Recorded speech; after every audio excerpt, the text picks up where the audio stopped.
What's going on, guys? It's Adam P, and welcome back to more Newcastle United transfer news. This was supposed to be the medical vlog of Jacob Ramsey, but rather it's the lack of medical vlog for Jacob Ramsey because he's not here. No activity at all inside the training ground, and when I mean quiet, nothing. In fact, I'm standing on the road here in front of the gates because that's how little activity is going on tonight.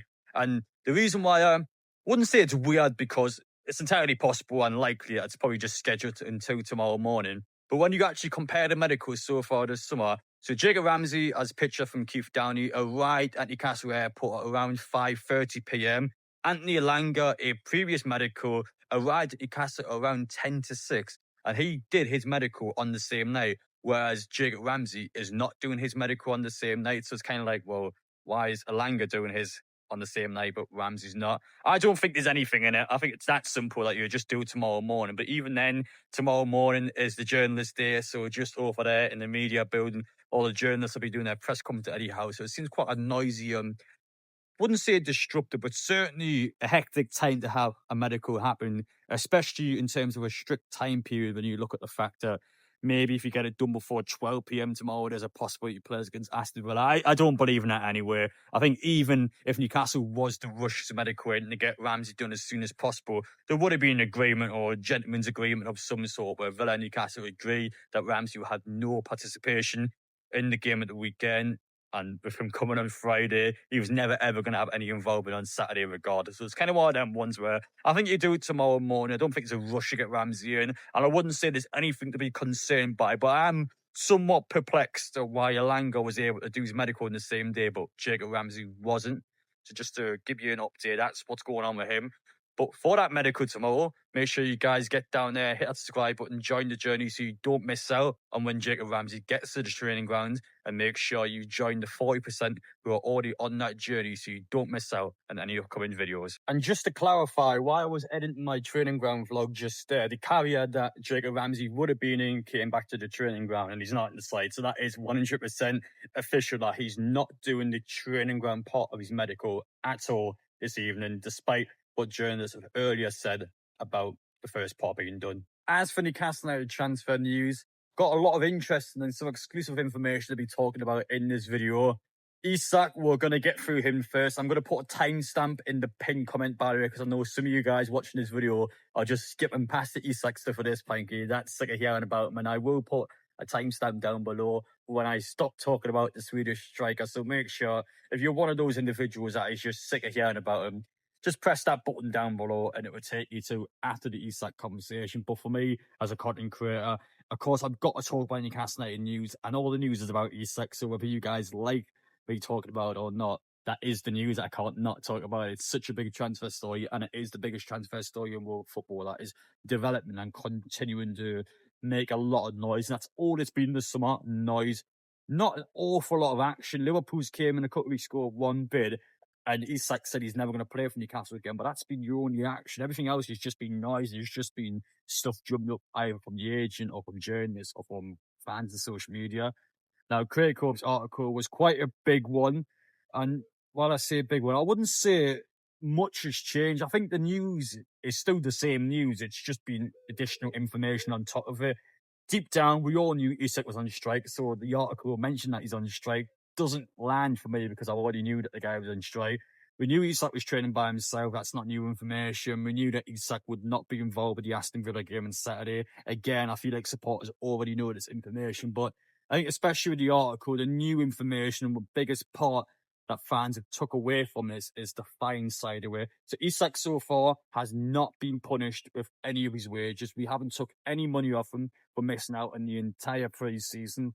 No money at all. That will change against Aston Villa. Newcastle will now start to fine the player every game he misses at this football club. Don't know how much of the wage is fine, but from the £140,000 he earns every week in Newcastle, he will no longer get £140,000. And it's a good way of putting pressure on the player. I mean, he has to be fined anyway. If you're not playing for Newcastle United, you should not be getting your full wage. That is simply a fact. But Newcastle now starting to just slowly put pressure on Isak, starting to slowly try and agitate him and almost try and get him to continue to react, because, of course, if Isak reacts, Liverpool will pounce on it. So Liverpool pounces on it. Newcastle might get the money that they want. Or on the flip side, if Newcastle is now just going to fully stick with it and fully stand by the situation, go, well, Isak, you wanted to leave, but you haven't done it in the right way, so we're just going to not let you go to Liverpool. So it's one that's going to continue to develop. It's one that's going to continue to spin up on social media. But from Aston Villa onwards, Isak will be fined for every game he misses at Newcastle United. Before we talk about transfer news or potential incoming signings at Newcastle United, I want to talk a bit about the training ground and some information I've been taught today. Parkinson has been training with the first team. He was not playing with the reserves yesterday against us at National Stadium. And from the supporters that were here at the training ground, they told me that Park Sung-soo, when passing this morning, went into the training ground to train with Eddie Howe's first team. That's a real sign of intent. The fact that he has not been dropped down after pre-season gives me the indication he's going to be on the bench against Aston Villa, and how, especially with a lack of striker, Anthony Gordon's going to start up front for us. Park Sung-soo, at 18 years old, being this signing that were basically brought in to try and help us out on the Asia tour, might actually get a chance. I think, especially when the performances gave out. But 18 seems to be quite confident, a player that gets forward with the ball, and someone that seems to have a point to prove. And certainly for me, the fact that Eddie Howe has actually brought him into the first team, that looks good. That looks like a player that actually will potentially get game time at Villa Park, or at least the experience of being on the bench in the Premier League. Certainly keep an eye on this one, though, especially with Park Sung-soo's performances. He's impressed a lot. He got the start against Espanyol last Friday, so Eddie Howe clearly wanted to give him the opportunity to play directly with our first team players. Certainly is impressed, and he's certainly continued to impress people behind the scenes, so keep an eye on him. As for Yoane Wissa, he is currently being kept out of Brentford's first team squad. Manager Keith Andrews spoke in the press conference to the BBC and said that because of the destructive transfer activity ongoing, we are aware of it, and we will continue to keep a player away from the first team until he either leaves the football club or we resolve the situation. Sounds scarily similar to Alexander Isak. And again, Liverpool fans always say we don't agree with what Isak's doing, we don't agree with what Wissa's doing. It's okay to have that feeling towards both of them, but of course, as a Newcastle fan, I'm looking forward to the prospect of Yoane Wissa playing for our football club. And the way I see this saga, once Brentford has that striker in, they're going to let Wissa go. It's a big domino effect. Bournemouth signs a striker, Brentford signs a Bournemouth striker, Newcastle signs a Brentford striker, but the domino effect stops there. Again, a lot of Liverpool fans seem to think that it's going to be the domino effect that Isak moved on Liverpool. It's a completely separate deal, and that's not going to happen.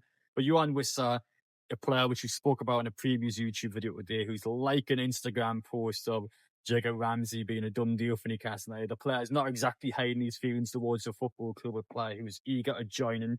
While again, I can't defend the way he's going about it, I certainly like how eager he is to join this football club. I like his attitude, and I like the player that is just dreaming of playing for Newcastle, because especially after the transfer window we had and the amount of players that said no to Newcastle, to have a player be so adamant and so certain and saying yes, it's like the best feeling in the world. Is exactly what you've been waiting for as Newcastle fans for such a long period of time. So I am pleased with Wissa coming in. I'm pleased with the sign. I'm pleased with what he will be able to do with this football club. And I can't wait to see him, because he's a big one. I think once you get him in there, that's a real calm part of the transfer window for Newcastle. They've still got a lot to do. They've still got to potentially get that second striker in or sort out the current ongoing situation. But Wissa coming in, that's the one finally has a striker that can play.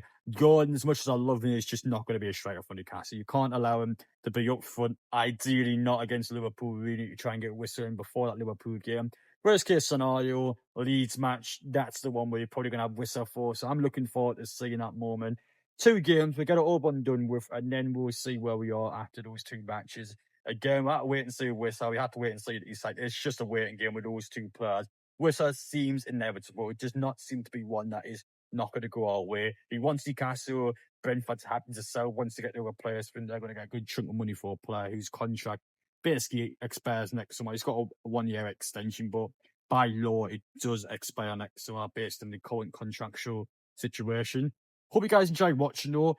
Getting for the transfer news, getting for the bits and bobs. Plenty to get into, but the lack of Jacob Ramsey medical. It's been said from journalists he's doing it tonight.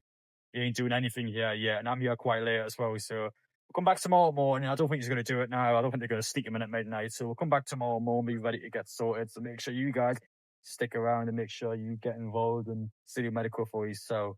I don't think there's much in it, but I'm sure some of you guys watching might have that fear. So what to say now? Just stay calm, it'll be fine. Just seem a little weird though that he hasn't did it tonight.